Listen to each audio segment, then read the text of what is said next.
हरे कृष्ण। ओम अज्ञानतिमिरन्धस्य ज्ञानाञ्जनशलाकया चक्षुरुन्मिलितं येन तस्मै श्रीगुरुवे नमः। श्रीचैतन्यमनोभीष्टं स्थापितं येन भूतले स्वयं रूपः कदा मह्यं ददाति स्वपदान्तिकम्। वन्देऽहं विष्णुं श्रीयुतां श्रीगुरुं वैष्णवांश्च श्रीरूपं सागरजातं सहगना रघुनाथान्वितं तं सजीवं सावधूतं सावधूतं परिजनासहितं कृष्णचैतन्यदेवं श्रीराधा कृष्णपादान् सहगना ललिता श्रीविशाखान्वितांश्च नमामि विष्णुपादाय कृष्णपृष्ठाय भूतले श्रीमते भक्तिवेदांत स्वामी इति नामिने। नमस्ते सरस्वते देवे गौरवाणी प्रचारिणे निर्विशेषा शून्यवादी पाश्चात्य देशतारिणे। जय श्री कृष्ण चैतन्य प्रभु नित्यानंद श्री अद्वैत गदाधर शिवासादि गौर भक्तवृंद। हरे कृष्णा कृष्णा कृष्णा हरे हरे हरे रामो राम राम हरे हरे। हरे कृष्णा। तो भगवद गीता चैप्टर 4, इस 4th चैप्टर का हम लोग ये सेक्शन आज देखेंगे। श्लोक संख्या 22 से लेके 34 तक कुछ शॉर्ट में लास्ट क्लास में भी डिस्कस किया था, तो शॉर्ट में उसको टच करूंगा मैं। तो श्लोक 22, यद्रच्छलाभ संतुष्टो द्वंद्वातीतो विमत्सरा संसिद्धो वसिद्धो च कृत्वा पीना बाध्यते। तो ये श्लोक किस सीरीज में चल रहा है कि रिमूविंग रिएक्शन, किस प्रकार से व्यक्ति संसार में जब कर्म करता है उसको रिएक्शन नहीं लगता है, वो सीरीज में। तो 4.20 था कि जो साधना की स्तर पे व्यक्ति है, और 4.21 जो परफेक्शन के स्तर पे व्यक्ति है, उसी सीरीज में ये 4.22 है। यद्रच्छ लाभ संतुष्टो द्वंद्वातीतो विमत्सरा समसिद्धो वसिद्धो जो कृत्वापि न निबध्यते। कृत्वापि मतलब कर्म करता हुआ, ना निबध्यते वो व्यक्ति नहीं बनता है। कौन सा व्यक्ति? यद्रच्छ लाभ संतुष्टो, जो भी उसको लाभ मिलता है। यद्रच्छ मीन्स इच्छा से, भगवान की इच्छा से, नेचर के अरेंजमेंट से जो भी उसको लाभ मिलता है उसमें वो संतुष्ट रहता है। द्वंद्वातीतो विमत्सरा, वो जो व्यक्ति है वो द्वंद्व के परे चला जाता है। द्वंद्व क्या है? ये अच्छा है, ये बुरा है, इसके परे चले जाता है। सुख दुख, मान अपमान, लाभ हानि। विमत्सरा, और मत्सर मीन्स एनवी, द्वेष, वो द्वेष को त्याग कर देता है, वो एनवियस नहीं है। एनवी कब आती है? जब कंपटीशन होता है, कंपैरिजन होता है। तो जिस व्यक्ति के पास इतना बड़ा घर है, इसके पास इतनी बड़ी कार है, तो व्यक्ति को क्या है? एनवी आ जाती है, ये जो प्रोपेंसिटी है। तो वो इसको छोड़ देता है। तो ये द्वेष क्यों है? क्योंकि वास्तव में जीवात्मा का कृष्ण के प्रति द्वेष है, और वो द्वेष इस संसार में जब बाकी जीवात्माओं के साथ उसका इंटरेक्शन होता है तो उसमें भी वो रिफ्लेक्ट होता है। सम सिद्धो असिद्धो जा, सिद्धि मीन्स परफेक्शन, उसको सक्सेस मिलता है, सफलता मिलती है, या असिद्धि, सफलता नहीं मिलती है उसको, तो सक्सेस में, फेलियर में वो सम रहता है। तो ऐसा जो व्यक्ति है वो इस संसार में कर्म करते हुए भी बंधता नहीं है। तो इसका मतलब क्या है? जब सक्सेस मिलती है संसार में व्यक्ति को तो बहुत एक्साइटेड हो जाता है, और जो फेलियर मिलता है तो सक्सेस में टू एक्साइटेड और फेलियर में टू डेवास्टेटेड। तो कभी भी जो व्यक्ति एक्सट्रीम में रहता है उसके लिए निरंतर अपने कर्तव्य में रत रहना थोड़ा मुश्किल होता है। तो ये जो व्यक्ति है ये फोकस रहता है, ये सारी चीजें करते हुए उसका फोकस क्लियर है कि मुझे भगवान की सेवा करना है। जैसे प्रभुपाद जी ने तात्पर्य में लिखा हुआ है, कृष्ण भावना भावित व्यक्ति अपने शरीर की निर्वाह के लिए भी अधिक प्रयास नहीं करता, अपने आप होने वाले लाभों से संतुष्ट रहता है। वह अन्य किसी की सेवा करके कृष्ण भावनामृत संबंधी अपनी सेवा में व्यवधान नहीं आने देता। तो वो व्यक्ति बेसिकली ऐसा कर कैसे रहा है, क्योंकि उसका फोकस बहुत क्लियर है कि मुझे भगवान की सेवा करनी है। तो जब भगवान की सेवा करनी है उसमें उसका फोकस है, तो लाभ हानि, किसी दूसरे से कंपैरिजन करना या बहुत ज्यादा अरेंजमेंट करना, व्यवस्था करना कि जिससे जो ये जो जीवन है बहुत कंफर्टेबली जी सके, उसका फोकस कहीं और है। तो जिसका फोकस केवल मटेरियल सक्सेस में है तो लाभ हानि से बहुत अफेक्ट होगा। ये कोई जो व्यक्ति है वो जिसका फोकस है अपने अहंकार में, या वो दिखना चाहता है कि मेरा स्टेटस क्यों कैसे रहना चाहिए, तो दूसरे व्यक्ति से बहुत अफेक्ट होगा। दूसरे व्यक्ति के पास कैसा घर है, उसके पास कैसी कार है। लेकिन ये जो व्यक्ति है जिसका यहाँ पे चर्चा हो रहा है, इसका उद्देश्य बहुत क्लियर है। जैसे माधवेंद्रपुरी का एक उदाहरण है। तो माधवेंद्रपुरी श्री गोवर्धन के तलहटी में गोविंद कुंड के वहां निवास करते थे। तो अपने अपने शरीर के निर्वाह के लिए भी किसी से मांगने भी नहीं जाते थे, वैसे ही रहते थे। भगवान ने जो अरेंज कर दिया वो है। तो वो स्टेज यहाँ पे बताया। अब नेक्स्ट श्लोक में भगवान जो यज्ञ का कॉन्सेप्ट है उसको इंट्रोड्यूस करते हैं। गत संगस्य मुक्तस्य ज्ञानावस्थित चेतसा यज्ञ आचरता कर्मा समग्रम प्रविलीयते। तो यहाँ पे भगवान ये डिस्कशन लगभग लगभग कंक्लूड कर रहे हैं। गत संगस्य मुक्तस्य, संग मीन्स अटैचमेंट। गत संगस्य वो ऐसा व्यक्ति है जिसने अटैचमेंट को छोड़ दिया है। मुक्तस्य वो व्यक्ति मुक्त है। ज्ञान अवस्थित चेतसा, उसकी जो चेतना है वो ज्ञान में, नॉलेज में स्थित है। यज्ञ आचरता कर्मा, ऐसा जो पर्सन है वो यज्ञ के लिए कार्य करता है। समग्रम प्रविलीयते, और उसके जितने कर्म हैं वो क्या है, वो यज्ञ बन जाते हैं। उसके जितने टोटल कर्म है उसको कोई रिएक्शन नहीं रहता, उसका जो वर्क है वो ट्रांसेंडेंटल हो जाता है। यज्ञ आचरता कर्मा, ये शब्द महत्वपूर्ण है। ये प्रभुपाद, ये भगवान ने गीता में 3.9 में भी इसका उपयोग किया है कि यज्ञ के लिए व्यक्ति को काम करना चाहिए। तो तीसरे अध्याय में 3.9 से 3.16 में ये सिद्धांत एक्सप्लेन किया है। तो यज्ञ क्या है, हाँ, इसको भी बहुत क्लियरली एक्सप्लेन किया। यज्ञ केवल फायर सेक्रीफाइस नहीं है जिसमें आप आहुति डाल रहे हैं। यज्ञ क्या है, एक सेल्फलेस सेक्रीफाइस है। तो जब व्यक्ति यज्ञ के मोड में काम करता है, यज्ञ का एक मोड है, जैसे मोड चेंज करते हैं हम एसी में, टीवी में, तो यज्ञ का एक मोड है। जब वो निस्वार्थ भावना से व्यक्ति काम करता है तो यज्ञ आचरता कर्मा समग्रम प्रविलीयते। तो जब यज्ञ के रूप में काम करता है तो वो कर्म के बंधन में नहीं फंसता है।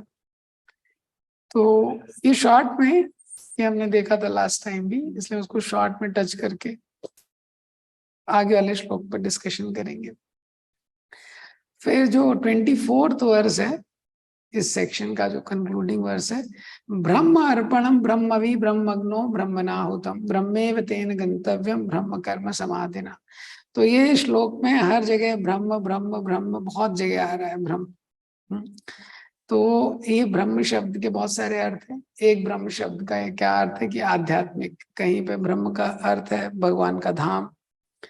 तो इसमें बताया जा रहा है, सिद्धांत इसमें क्या बताया जा रहा है, ये लास्ट क्लास में मैंने डिस्कस किया था। ब्रह्म अर्पणम, जो व्यक्ति अर्पण कर रहा है, ब्रह्म हवि, जो उसमें घी यूज कर रहा है, हवि, ब्रह्म अग्नो, जो उसमें अग्नि यूज हो रही है, हवन रूपी जो अग्नि है, ब्रह्मणाहुतम, जो आहुति दे रहा है।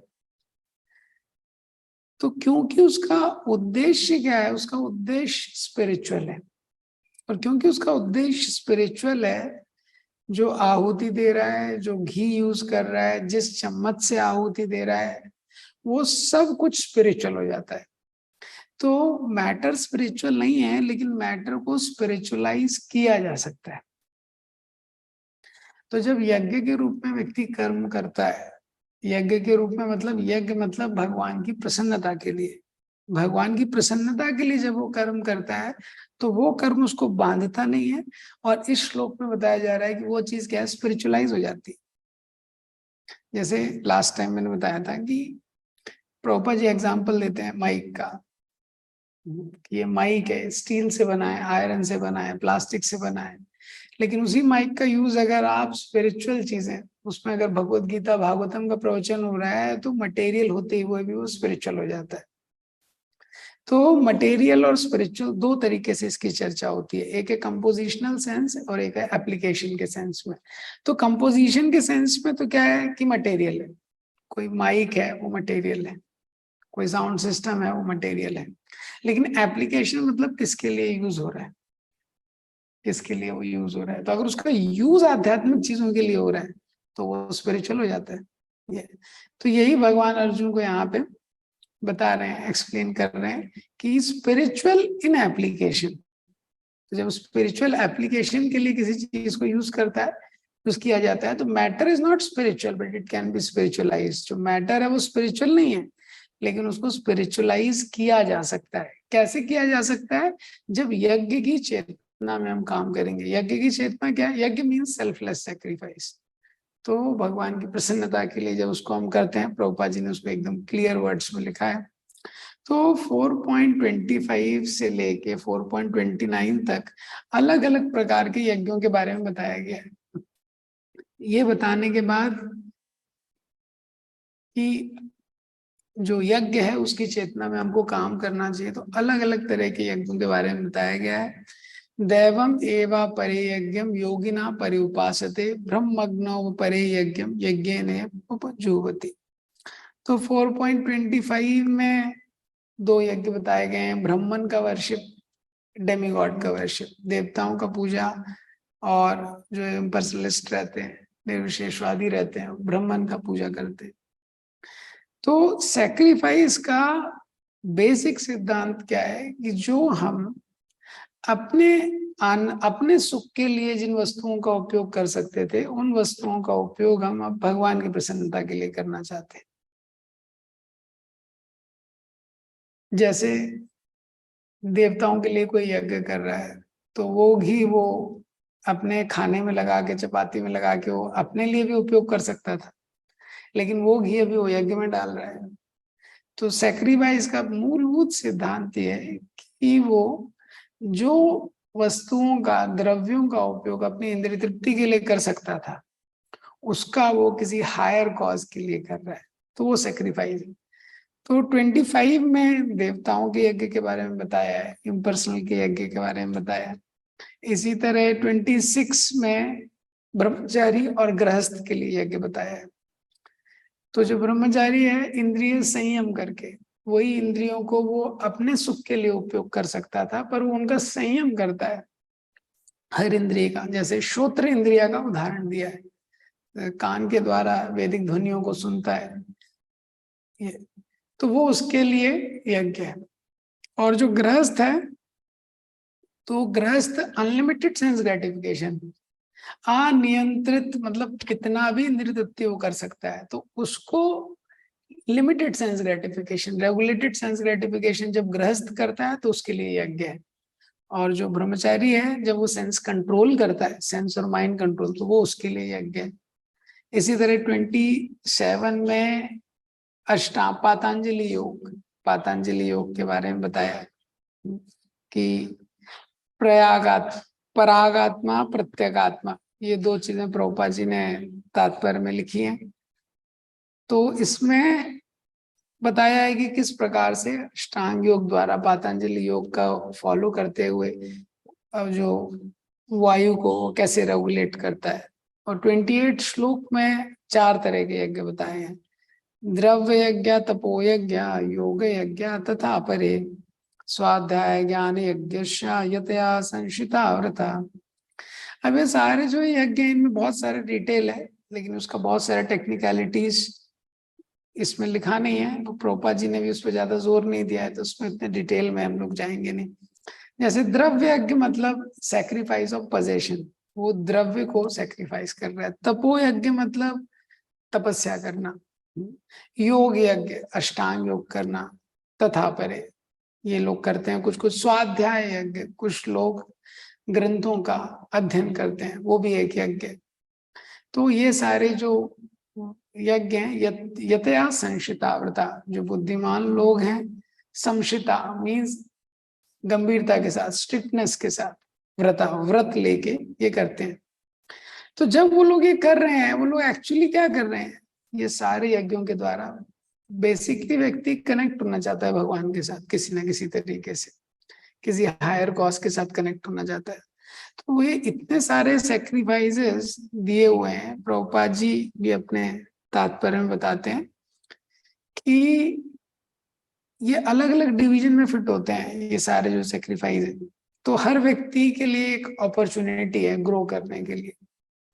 तो कोई मर्चेंटाइल कम्युनिटी में, या तो कुछ लोग धर्मशाला खोल देते हैं, अन्य क्षेत्र इस तरह का अतिथिशाला ये सब खोल देते हैं, कोई है विद्यापीठ इस तरह का कुछ खोल देते हैं, कुछ लोग हॉस्पिटल्स बना देते हैं, ओल्ड एज होम्स बना देते हैं।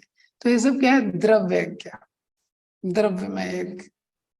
तो हालांकि ये अल्टीमेट नहीं है, लेकिन प्रभुपाद जी इसको ज्यादा नेगेटिव वे में इसके बारे में कमेंट नहीं कर रहे हैं। हाँ, तो प्रभुपाद जी क्या बता रहे हैं कि ये भी एक तरीका है, ये भी एक तरीका है जिसके द्वारा व्यक्ति की चेतना का धीरे धीरे विकास होता है। तो बेसिकली क्या, ये हाईएस्ट नहीं है, लेकिन एटलीस्ट वो कुछ कर रहा है, नहीं तो वो अपने लिए ही करेगा। इसी तरह तपो यज्ञ में प्रभुपाद जी चतुर्मास का उदाहरण देते हैं कि चतुर्मास में व्यक्ति कुछ फॉलो कर रहा है, ये तो उसका उदाहरण प्रभुपाद जी ने दिया है कि वो 4 महीने शेविंग नहीं कर रहा है, कुछ खाने में भी प्रतिबंध रहता है, क्या वो खा सकता है नहीं खा सकता है। ये तो बेसिकली अपने कंफर्ट्स को छोड़ के वो इस तरह से तपस्या कर रहा है। प्रिंसिपल क्या है कि शरीर की आवश्यकताओं को कम करके वो आध्यात्मिक चीजों पे ज्यादा फोकस करना चाहता है, वो प्रिंसिपल है ये। योग यज्ञ तथा परे, तो इस तरह से और कुछ जो योगीज हैं वो ये सब यज्ञों में, इन सब यज्ञों का डिस्क्रिप्शन दिया है थोड़ा। अब ये बताने के बाद 29 में प्राणायाम के बारे में बताया है, प्राणायाम यज्ञ के बारे में। अब जो 30th श्लोक है वहां पे प्रभुपाद जी इसको कंक्लूड कर रहे हैं इस सेक्शन को, जहां पे प्रभुपाद बताते हैं कि सर्वेप्येते यज्ञ विदो यज्ञ शपित कल्मषा यज्ञ शिष्टामृत भुजो यान्ति ब्रह्म सनातना, कि ये सभी यज्ञ करने वाले यज्ञों का अर्थ जानने के कारण पाप कर्मों से मुक्त हो जाते हैं और यज्ञों के फल रूपी अमृत को चख कर परम दिव्य आकाश की ओर बढ़ते हैं। तो यज्ञ का गोल क्या है कि व्यक्ति सिंफुल रिएक्शन से मुक्त हो जाता है। सर्व पेते मीन्स ये सारे लोग, यज्ञ विदो जो यज्ञ को बारे में जानते हैं, यज्ञ शपित यज्ञ के द्वारा जो शुद्ध हो जाते हैं, कलमशा किससे शुद्ध हो जाते हैं, पाप कर्मों के रिएक्शन से, यज्ञ शिष्टा यज्ञ के जो उच्छिष्ट हैं, अमृत भुजो तो जो यज्ञ का जो उच्छिष्ट है वो अमृत के समान है, ये यान्ति ब्रह्म सनातन, और वो जो सनातन ब्रह्म है उसको प्राप्त करते हैं। तो जब ये व्यक्ति यज्ञ कर रहा है तो पहला रिजल्ट यज्ञ का क्या है कि प्योरिफिकेशन। इतने सारे जो, जब भी कोई निस्वार्थ कर रहा है, भगवान की प्रसन्नता के लिए कुछ कर रहा है या कोई भी यज्ञ कर रहा है, वो देवताओं के लिए भी हो सकता है, तो उसका रिजल्ट क्या है, प्योरिफिकेशन। ये अब लेकिन इसमें क्या है, एक इम्पॉर्टेंट पॉइंट ये है कि ये जो यज्ञ व्यक्ति करता है, ये यज्ञ करने में प्रभुपाद जी मेनली बताते हैं कि ये 30th जो श्लोक है, इसके परपोर्ट में दूसरे लाइन में प्रभुपाद जी ने लिखा है कि Prabhupada explained that sacrifices are meant to avoid sense control and to free the performer from sinful reaction. ये जो यज्ञ हैं, इन सारे यज्ञों का एक कॉमन उद्देश्य क्या है कि व्यक्ति को थोड़ा इंद्रिय संयम करना चाहिए, उसका हो इंद्रिय निग्रह हो, सेंस कंट्रोल, और दूसरा क्या है, free the performer from sinful reaction, कि वो पाप कर्मों से मुक्त हो, शुद्ध हो और सेंस कंट्रोल हो। ये दोनों चीजें होनी चाहिए। तो देवताओं के लिए यज्ञ करेगा तभी भी उसको इंद्रिय तृप्ति थोड़ा कम करनी पड़ेगी। अभी उसको थोड़ा अष्टांग योगा करना है तभी भी इंद्रिय तृप्ति कम करनी पड़ेगी। स्वाध्याय यज्ञ करना है, हाँ शास्त्र पढ़ना है, उससे भी सेंस कंट्रोल होगा। द्रव्य यज्ञ करना है, कुछ चैरिटी करना है, तो ये सारी चीजें हैं, इससे एक सेंस कंट्रोल और प्योरिफिकेशन, ये दो चीजें एंड में होनी चाहिए। अब इसके बाद 31st वर्ष में बताते हैं, नायम लोकोस्ति अयज्ञस्या कुतो अन्य कुरुसत्तमा। कुरुसत्तमा है कुरुओं में श्रेष्ठ, यज्ञ के बिना, इस सैक्रिफाइस के बिना कोई भी जो व्यक्ति है वो प्रसन्नता से नहीं रह सकता है, इस जीवन में और अगले जीवन में। नायम लोको, कोई भी इस संसार में, अस्ति अयज्ञस्या, बिना यज्ञ किए हुए इस लोक में भी खुशी से नहीं रह सकता है। कुतो अन्य कुरुसत्तमा, तो फिर अन्य लोक की बात क्या की जाए। तो अगर कोई व्यक्ति बिल्कुल भी, इसलिए संसार में अगर कोई व्यक्ति बहुत सेल्फ सेंटर्ड है और अपने लिए ही जीवन जी रहा है, तो ऐसे लोगों के लाइफ में जो कष्ट होता है वो बहुत ज्यादा हो जाता है।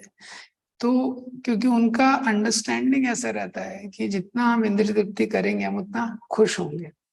लेकिन 15 चैप्टर में भी बताया है, हमें एवांशो जीव लोके जीव भूता सनातना, हम सब भगवान के अंश हैं और भगवान से इटरनली कनेक्टेड है। तो अगर हम भगवान के अंश हैं, भगवान इतने प्रसन्न रहते हैं, सच्चिदानंद रहते हैं, तो जीव क्यों इतने कष्ट में। मनाष्ठानि इंद्रियाणि प्रकृति स्थानि कर्षति, मन और इंद्रियों के कारण वो बहुत संघर्ष कर रहा है यहाँ पे। तो जो इंद्रियां, people think senses are sources of happiness, but शास्त्र senses are sources of misery. तो जीव सोचता है कि इंद्रियां इससे तो मैं खुश हो जाऊंगा, ये मेरे को सुख देने के लिए बनी है, लेकिन क्या है उससे उसको ज्यादा कष्ट होता है। तो संसार ऑलरेडी दुखालय में, दुखालय और शाश्वतम, और जन्म मृत्यु जरा व्याधि और त्रिताप इसमें ऑलरेडी है। और उसमें भी अगर व्यक्ति की जो इंद्रियां हैं वो अनियंत्रित रहती हैं तो और कष्ट उसका बढ़ जाता है। इसीलिए शास्त्रों में यज्ञ का कॉन्सेप्ट बताया है।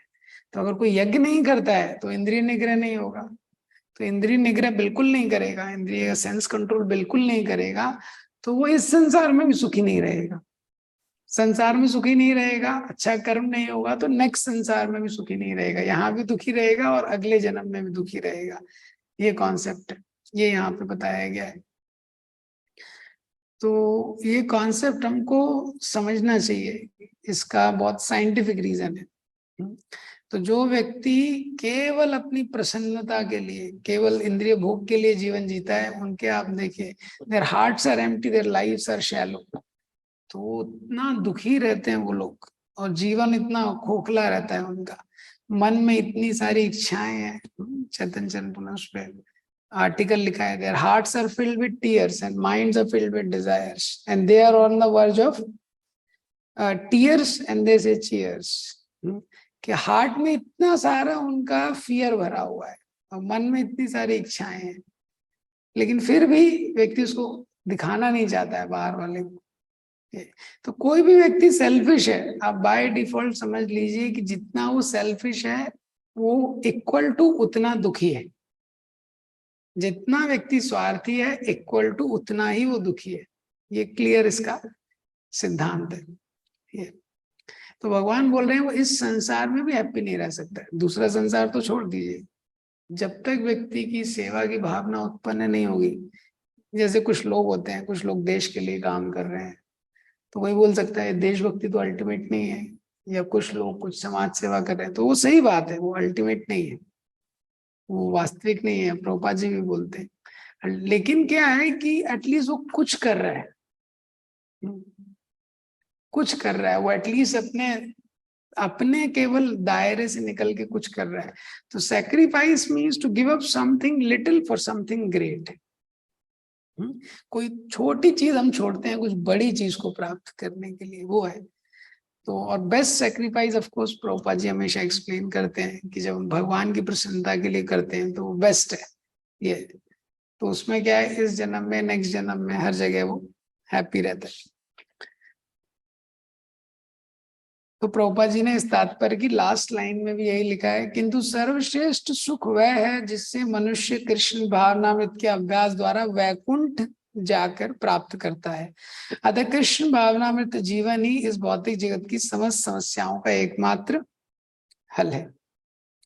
एवं बहुविधा यज्ञा वितता ब्रह्मणो मुखे कर्मजान विधि तान सर्वान एवं ज्ञात्वा विमोक्ष्यसे।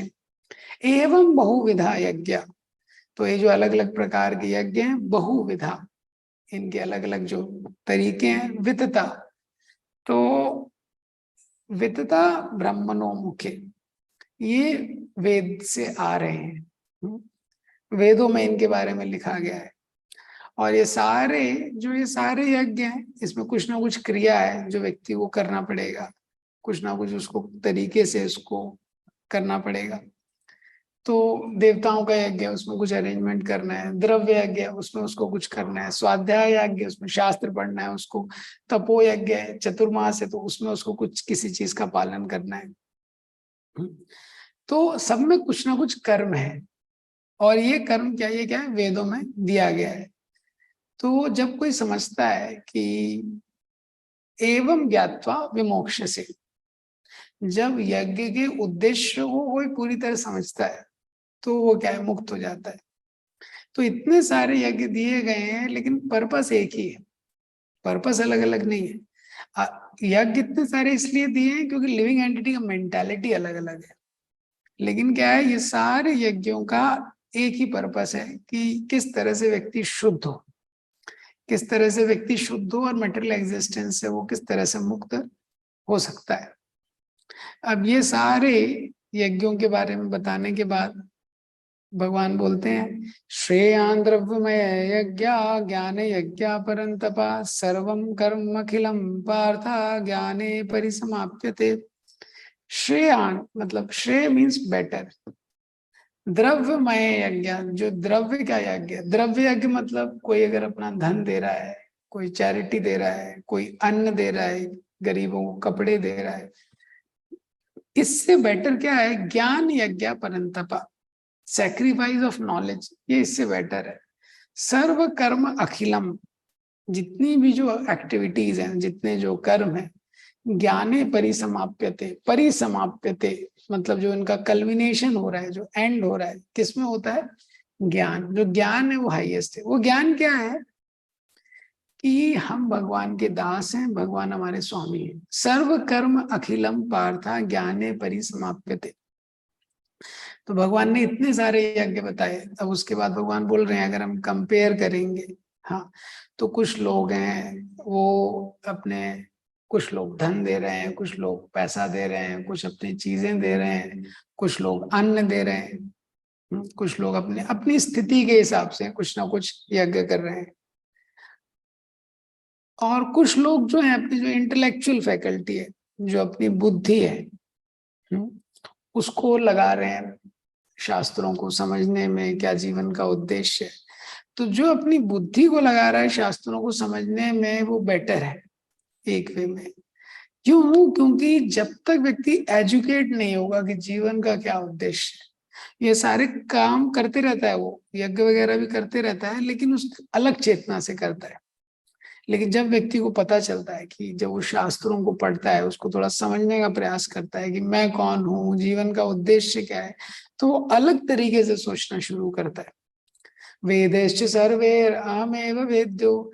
अगर किसी को स्क्रिप्चर का नॉलेज नहीं है, उसको प्राप्त करने का, समझने का प्रयास नहीं कर रहा है, तो वो दान भी देता है, तो जो इग्नोरेंस में दान दे रहा है वो तो गलत दान देगा। जो रजोगुण में दान दे रहा है, तो रजोगुण में वो अपनी मान प्रतिष्ठा के लिए देता है, मेरा नाम लिखा होना चाहिए, ये होना चाहिए, मेरा फोटो खींच के लगा होना चाहिए। और जो सतोगुण में दान दे रहा है, तो उसकी भी ये अपेक्षा है कि ठीक है, ये भी खुश रहे और मैं भी खुश रहूंगा अगर मैं दान दूंगा तो। लेकिन तीनों में व्यक्ति बंधता है, मुक्त नहीं होता है ये। लेकिन जब व्यक्ति जानता है कि सर्वस्व जहां हृदय संजय विष्णु, भगवान सबके हृदय में, और ये सब कुछ भगवान का ही है। भगवान बोल रहे हैं हम सर्वस्व प्रभु, तो मैं कुछ दे नहीं सकता हूँ अपने, क्योंकि मेरा कुछ है नहीं। तो वो बेटर है। तो ज्ञान यज्ञ परंतपा, भगवान बोल रहे हैं जो ज्ञान यज्ञ है, जब व्यक्ति बुद्धि अपनी लगाता है तो ये, क्योंकि ये जो ज्ञान है ये बाद में भक्ति में कन्वर्ट हो जाता है। तो कोई व्यक्ति दान दे रहा है ये अच्छा है, लेकिन जब वो आध्यात्मिक चेतना में ग्रो करता है तो वो धीरे धीरे, जब सतोगुण में ध्यान दे रहा है तभी भी वो बंधेगा, क्योंकि सतोगुण में भी उसको क्लियर अंडरस्टैंडिंग नहीं है। पर वो जब जानता है कि मैं शरीर नहीं हूँ, मैं आत्मा हूँ और भगवान से मेरा क्या रिलेशन है, ये सब कुछ भगवान को बिलोंग करता है, तब जब वो दान देता है तो वो एक अलग कॉन्शियसनेस से देता है। ये तो इसीलिए ये इम्पोर्टेंट है कि नॉलेज में व्यक्ति सेक्रीफाइस करे। तो वो ज्ञान क्या है, वो ज्ञान कैसे व्यक्ति प्राप्त कर सकता है, इसके बारे में 34 श्लोक में बताया है, जो कि इस चैप्टर का सबसे इम्पोर्टेंट श्लोक है। तद्विद्धि प्रणिपातेन परिप्रश्नेन सेवया उपदेक्षन्ति ते ज्ञानम ज्ञानिनस्तत्त्वदर्शिना। तो ये लास्ट सेक्शन है इस चैप्टर का। तो इस चैप्टर में भगवान ने बहुत सारे यज्ञों के बारे में बताया। यज्ञ के द्वारा व्यक्ति ज्ञान को प्राप्त कर सकता है और नॉलेज से उसको बहुत फल मिलेंगे, बहुत उसको बेनिफिट्स मिलेंगे, जो इसके आगे आएगा। तो शुरू के 10 श्लोकों में भगवान ने पहले बताया कि कैसे भगवान इस संसार में आते हैं, इस संसार में परंपरा को रीएस्टैब्लिश करते हैं, ज्ञान देते हैं। और फिर भगवान ने 11 से 15 में बताया कि किस प्रकार से ज्ञान का जो एप्लीकेशन है, कैसे भगवान गोल है, सारे पथ भगवान ने वर्णाश्रम क्रिएट किया है, वो सब एक्सप्लेन किया। फिर 16 से 24 में भगवान ने बताया कर्म योग जो है, हाँ, ज्ञान के लेवल पे व्यक्ति कैसे एक्ट कर सकता है जिससे वो बंधे ना इस संसार में। फिर 25 से 33 में भगवान ने बताया कि वो ज्ञान को हम यज्ञ के द्वारा प्राप्त कर सकते हैं। जैसे निष्काम कर्म योग एक तरीका है ज्ञान प्राप्त करने का, इसी तरह अलग अलग जो सेक्रीफाइसेस बताए गए जिनके द्वारा ज्ञान प्राप्त किया जा सकता है। अब अर्जुन के मन में प्रश्न है कि मुझे क्या पालन करना चाहिए, इतने सारे यज्ञ हैं तो मेरे को कौन सा फॉलो करना चाहिए यज्ञ। तो भगवान बता रहे हैं कि तुमको गुरु से पूछना चाहिए। तत् विद्धि प्रणिपाते ना, इतनी सारी मेडिसिन है लेकिन मुझे कौन सा मेडिसिन लेना है तो वो डॉक्टर बताएगा। तत् विद्धि प्रणिपाते ना परिप्रश्नेन सेवया उपदेक्षन्ति ते ज्ञानम ज्ञानिनस तत्त्वदर्शिना। ये पॉइंट है तत् विद्धि प्रणिपाते ना। तो ये जो श्लोक है वो बता रहा है प्रोसेस। प्रभुपाद जी का बहुत फेमस परपोर्ट है, बहुत अच्छा परपोर्ट है इस श्लोक के लिए।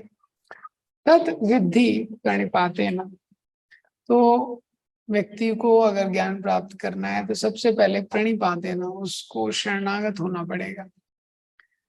परिप्रश्नेना, शरणागत होने के बाद जब वो गुरु के शरणागत होता है, परिप्रश्नेना submissive inquiry, Prabhupada ji translate करते हैं सबमिसिव इंक्वायरी। फिर एक विनम्र भाव से उसको वो जिज्ञासा करता है कि कैसे मैं आध्यात्मिक पथ पे आगे बढ़ सकता हूँ। सेवया, और बाय रेंडरिंग सर्विस, सेवा करते हुए उपदेक्षन्ति ते ज्ञानम ज्ञानिनस तत्त्वदर्शिना। और जो तत्वदर्शी हैं इस प्रकार से जब वो तत्वदर्शी गुरु का आश्रय लेता है तो वो उसको ज्ञान प्रदान करते हैं। तो तत् विद्धि, वो जो ज्ञान है, हाँ, तो यहाँ पे कौन से विच नॉलेज के बारे में जो बात किया जा रहा है, तो जो 4.33 वर्ष में बोला है ज्ञान, उसको यहाँ एक्सप्लेन कर रहे हैं। सर्व कर्म अखिलम पार्था ज्ञाने परिसमाप्यते। तो जो भी वर्क का व्यक्ति ने किया है, जो भी यज्ञ व्यक्ति कर रहा है, वो किस में कल्मिनेट होते हैं, ज्ञान में। तो वो ज्ञान कैसे प्राप्त किया जाता है उसका तरीका इस श्लोक में बताया जा रहा है। प्रणिपाते ना, जब व्यक्ति एक आध्यात्मिक गुरु के पास जाता है, उसको शरणागत होता है, परिप्रश्नेना, उससे सबमिसिव इंक्वायरी करता है, सेवया, और उसकी सेवा करता है। उपदेक्षन्ति, तो वो उपदेश देते हैं, इंस्ट्रक्शन देते हैं। प्रभुपाद लिखते हैं they will initiate in that knowledge. तत्वदर्शिना, उन्होंने तत्व का दर्शन किया है, उनके लिए वो थ्योरी नहीं है, वो दर्शन किया है उन्होंने। तो यहाँ पे ज्ञान पे फोकस है, इसलिए भगवान ने यहाँ पे भक्ति नहीं लिखा है, ज्ञानी ना लिखा है। आगे चल के भगवान बताएंगे कि कैसे जो ज्ञान का कल्मिनेशन है वो भक्ति में है। 7.19 में बताया है ज्ञानवान माम प्रपद्यते, वो भगवान आगे बताएंगे। तो भगवान ने 3rd चैप्टर में भी बताया था कि जो काम है, जो भोग करने की इच्छा, ये ज्ञान को कवर कर लेती है। आवृतम ज्ञान में देना ज्ञानी नानित्य वैरिणा, आवृतम मतलब कवर कर लेती है ज्ञान को। तो ये श्लोक में बताया कैसे व्यक्ति प्राप्त कर सकता है ज्ञान। 3 चीजें इंपॉर्टेंट है। प्रणिपातेना मीन्स ह्यूमिलिटी, तो ये सबसे पहली चीज है। अगर व्यक्ति को ज्ञान प्राप्त करना है तो सबसे पहली चीज क्या है? ह्यूमिलिटी। प्रणिपातेना, पहले व्यक्ति को पता होना चाहिए कि आई डोंट नो, मुझे नहीं पता है, वो उसको पता होना चाहिए। क्योंकि जिसको नहीं पता है उसको फिर कुछ सिखाया जा सकता है। तो आप जितने भी शास्त्रों में उदाहरण देखेंगे, जितने भी हमारे आचार्यों के उदाहरण है, तो जब भी उन्होंने स्पिरिचुअल मास्टर को अप्रोच किया है तो इसी भाव से अप्रोच किया है। सनातन गोस्वामी जाते हैं चैतन्य महाप्रभु के पास, सनातन गोस्वामी, रूप गोस्वामी, तो किस प्रकार से जाते हैं आप चैतन्य चरितामृत में पढ़ सकते हैं। के आमी के अमार के नो तापत्र, ये इतने विनम्र भाव से जाते हैं, जबकि वो सब कुछ जानते हैं एक वे में। अगर उनका इतिहास देखेंगे तो सब कुछ जानते हैं, लेकिन यही यही भाव है। इसी तरह जब दाशरथी जानना चाहते थे सर्वधर्मान परित्यज्य का मतलब क्या है, तो उनको रामानुजाचार्य ने बताया नहीं। तो रामानुजाचार्य ने बोला आप गोष्ठीपूर्ण से पूछिए। और फिर जब गोष्ठीपूर्ण के पास गए तो उन्होंने भी बताया नहीं। उन्होंने बोला कि ये मेरे को 18.66 थोड़ा पूछना था। तो उतने में उनकी जो पुत्री है वो अपने ससुराल से आई और उसने बोला कि इस प्रकार से उसकी जो मदर इन लॉ है वो बोल रही है कि आपके घर से एक सर्वेंट लेके आओ, घर से कोई नौकर लेके आओ, घर में इतना सारा काम है, तुमसे अगर नहीं होता है तो घर से लेके आओ नौकर। तो वो गोष्ठीपूर्ण बोलते हैं ठीक है इसको लेके चले जाओ। और दाशरथी बहुत बड़े विद्वान थे उस समय के, तो वो बोलते हैं उसके साथ चले जाते हैं। वहां वो बर्तन साफ कर रहे हैं, कपड़े साफ कर रहे हैं। तो आपने वो कहानी सुनी होगी किस प्रकार से काफी समय तक वो सेवा करते हैं। तो फिर उसके बाद गोष्ठीपूर्ण वो ज्ञान देते हैं। तो इसका मतलब क्या है? ये ह्यूमिलिटी कि मुझे नहीं पता, ये व्यक्ति को पता होना चाहिए। अगर कोई व्यक्ति डॉक्टर के पास जा रहा है तो वो पहले जब इतना हम्बल रहेगा तो बता सक उसको, जब एक्सेप्ट करता है कि मुझे प्रॉब्लम है, वहां से उसका ट्रीटमेंट शुरू होता है। अगर पेशेंट को लग रहा है कि डॉक्टर से ज्यादा तो मुझे ही पता है, तो वो ट्रीटमेंट क्या लेगा, उसकी दवाई क्या लेगा। इसीलिए ये ह्यूमिलिटी का जो कॉन्सेप्ट है, प्लीज गाइड मी। तद विद्धि प्रणिपातेना परिप्रश्नेना, परिप्रश्नेना मीन्स इनक्विजिटिवनेस। तो जब व्यक्ति परिप्रश्नेना का मतलब इनक्विजिटिवनेस, अब ये इनक्विजिटिवनेस क्या है, इसका अलग अलग अंडरस्टैंडिंग दिया गया है। इनक्विजिटिवनेस का मतलब केवल ये नहीं है कि वो जो व्यक्ति है उसको क्वेश्चंस कर रहा है। एक्चुअली जब वो जो गुरु को शरणागत होता है, अब गुरु ने बहुत सारे निर्देश दिए हैं, ये करना है, ये करना है, ये करना है। अब उसको पालन करने में जो उसको प्रैक्टिकल डिफिकल्टीज आती है, एक ये मीनिंग है इसका, जब उसको प्रैक्टिकल डिफिकल्टीज आती है उसको पालन करने में परिप्रश्न, ना तो वो स्थिति में 2 ऑप्शन हो सकते हैं। तो जब किसी भी चीज को करने में कठिनाई आती है या तो हम उसको छोड़ देते हैं, वो एक ऑप्शन है। दूसरा ऑप्शन है परिप्रश्न, वो चेक करता है कि आपने मुझे बोला है ये करने के लिए, मैं इसको करने का प्रयास कर रहा हूँ, मुझे ये कठिनाई आ रही है, तो वो क्रॉस चेक करता है परिप्रश्न। तो ये इंपॉर्टेंट है। जैसे कोई लोहे की रॉड है, किसी व्यक्ति ने बोला आप इसको 90 डिग्री पे बेंड करो, तो 90 डिग्री पे वो बेंड कर रहा है। अब वो बेंड करेगा 90 डिग्री पे तो उससे हीट जनरेट होगी। तो अब हीट जनरेट होगी, सोचेगा अरे तो गर्म हो गया, उसको फेंक सकता है। दूसरा है जिस व्यक्ति ने 90 डिग्री पे बेंड करने बोला है उससे वो पूछ सकता है। तो जिस व्यक्ति ने 90 डिग्री पे बेंड करने बोला है उसको मालूम है कि हीट जनरेट होगी, और उसको मालूम है वो हीट को भी कैसे हैंडल करना है। तो तद विद्धि प्रणिपातेना परिप्रश्नेना, हाँ, सबमिसिव इंक्वायरी, कि कैसे हम लोग स्पिरिचुअल लाइफ में ग्रो कर सकते हैं। तो प्रभुपाद जी ने बहुत सारे तात्पर्य में ये एक प्रिंसिपल लिखा है कि जो स्पिरिचुअल लाइफ है वो गाइडेड होनी चाहिए। स्पिरिचुअल लाइफ व्यक्ति की गाइडेड होनी चाहिए। और सेवया, तो जो भी है, जो भी आध्यात्मिक ज्ञान हम प्राप्त कर रहे हैं, कुछ भी कर रहे हैं, तो उसका उद्देश्य स्कॉलर बनना नहीं है। उसका उद्देश्य केवल हरि गुरु वैष्णवों की सेवा करना है। तो गोल उसको बहुत क्लियर रहना चाहिए। तो नॉलेज वो व्यक्ति कब प्राप्त करता है? सेवा करके। कितने भी जन्मों तक गुरु की सेवा करके कोई उनके ऋण से निवृत्त नहीं हो सकता है। भागवत में एक श्लोक है, अगर कोई सोचे कि मैं गुरु की सेवा करके मेरा ड्यूटी हो गया, विनोद पात्रम, वो विनोद का पात्र है ये। तो लेकिन इम्पॉर्टेंट चीज यहाँ पे क्या है? पहला तो नॉलेज होना चाहिए व्यक्ति को। ये जैसे इन पिछले वाले श्लोक में बताया है कि नॉलेज में काम करना इम्पोर्टेंट है। जो व्यक्ति दान कर रहा है, जो आध्यात्मिक क्रियाएं कर रहा है, उसको पता होना चाहिए कि इसका क्या उद्देश्य है। और ज्ञान में ही उसको जैसे गुरु स्वीकार करना है, स्पिरिचुअल मास्टर स्वीकार करना है, तो उसके लिए भी नॉलेज होना चाहिए।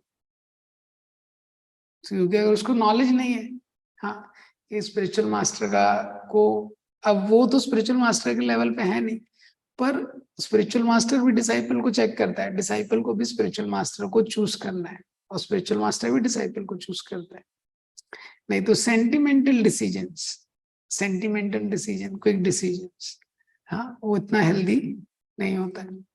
तो जब वो देखता है और गुरु के कनेक्शन में अपना टाइम लेता है, ग्रो करता है, कनेक्ट करता है, और फिर प्रणिपाते हैं, वो डिसाइड करता है इस व्यक्ति को मुझे शरणागत होना है। क्योंकि एक बार जब उसने गुरु से आश्रय स्वीकार कर लिया, फिर क्वेश्चन आंसर नहीं है। क्वेश्चन आंसर उसके पहले है, उसके आगे भी क्वेश्चन आंसर है, लेकिन उसके आगे यही क्वेश्चन है जो प्रभुपाद जी लिखते हैं लीलामृत में कि I have asked only one question to my spiritual master, कि मैंने अपने गुरु से केवल एक ही प्रश्न पूछा। क्या प्रश्न पूछा? How can I serve you, that's it. तो इसीलिए गुरु स्वीकार करने से पहले भी ये महत्वपूर्ण है हमारे लिए कि उसको काफी नॉलेज में स्वीकार करें, नहीं तो बाद में भी अपराध करेंगे उनके निर्देशों को स्वीकार ना करके। एक बार स्वीकार कर लिया, उसके बाद शरणागति है, उसके बाद भी प्रश्न है, लेकिन कैसे मैं आपके आदेश का पालन कर सकता हूँ, कैसे सेवा कर सकता हूँ, यही प्रश्न है। तो ये तीन चीजें, पहला तो humility, I don't know the way, मुझे पता नहीं है कैसे स्पिरिचुअल लाइफ प्रैक्टिस करना, I don't know the way, ये पहला चीज है। और परिप्रश्न, I want to know the way, मैं जानना चाहता हूँ, जिज्ञासा, मैं जानना चाहता हूँ कि कैसे आध्यात्मिक जीवन का प्रैक्टिस करना चाहिए। और सेवया, I want to go along the way, कि केवल थ्योरेटिकली नहीं जानना चाहता हूँ, मैं सेवा करना चाहता हूँ, स्पिरिचुअल मास्टर की मैं सेवा करना चाहता हूँ।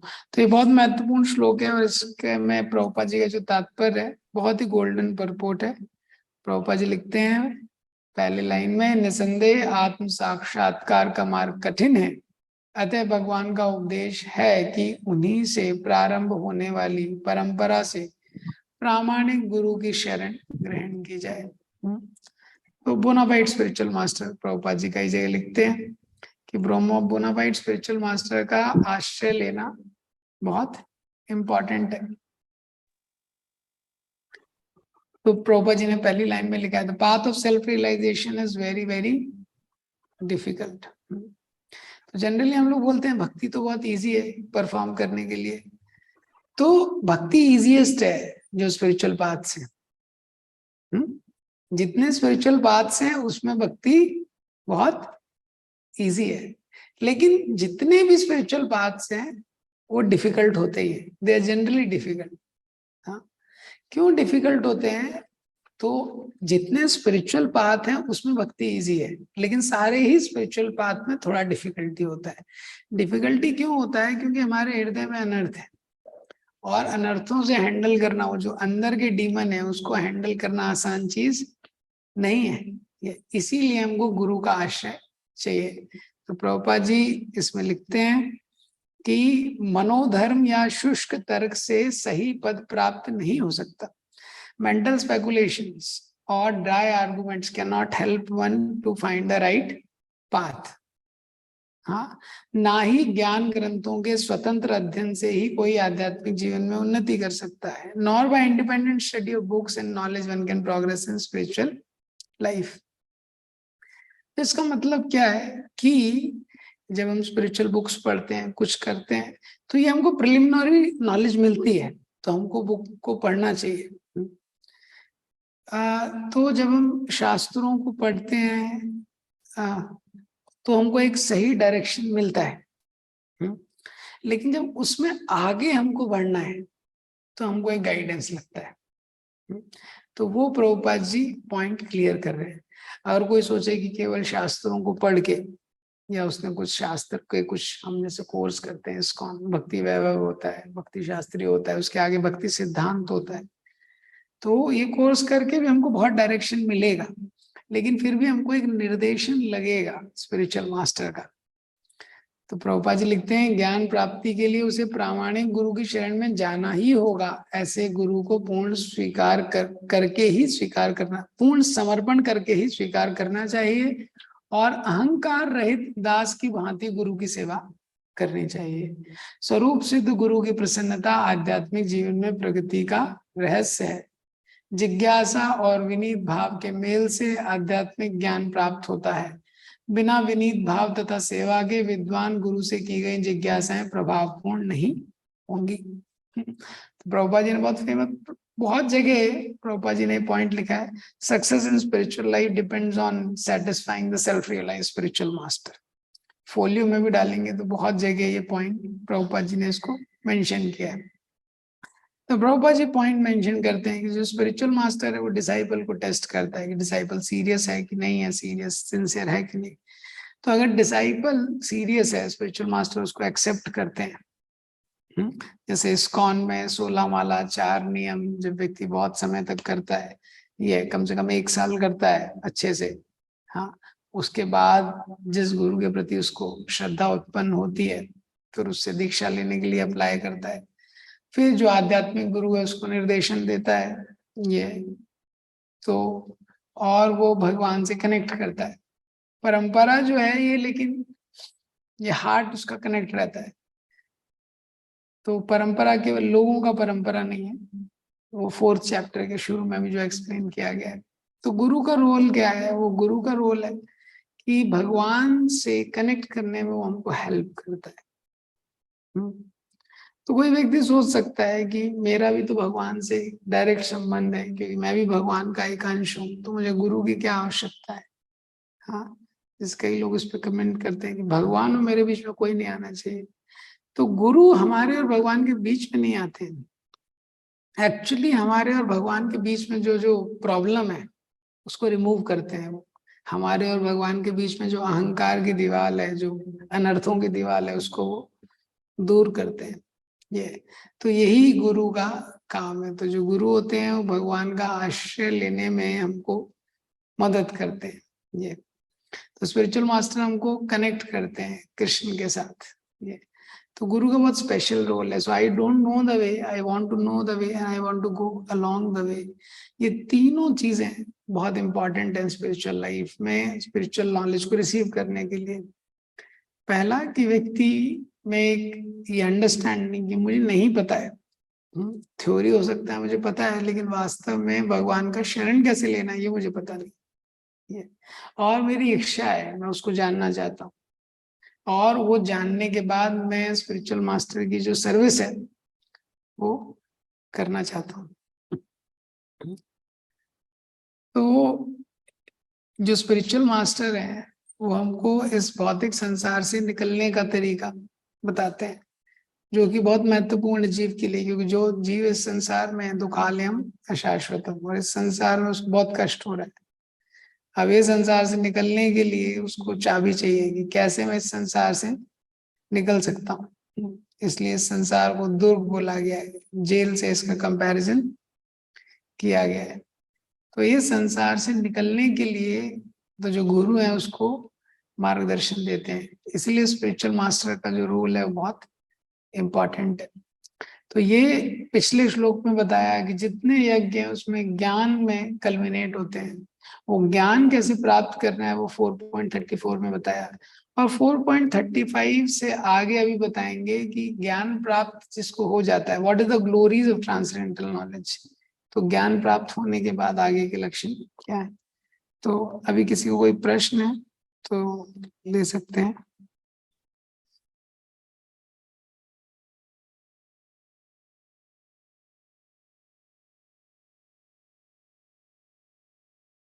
Okay, so we'll continue next time. Hare Krishna. Srimad Bhagavad Gita की जय, श्री प्रभुपाद की जय।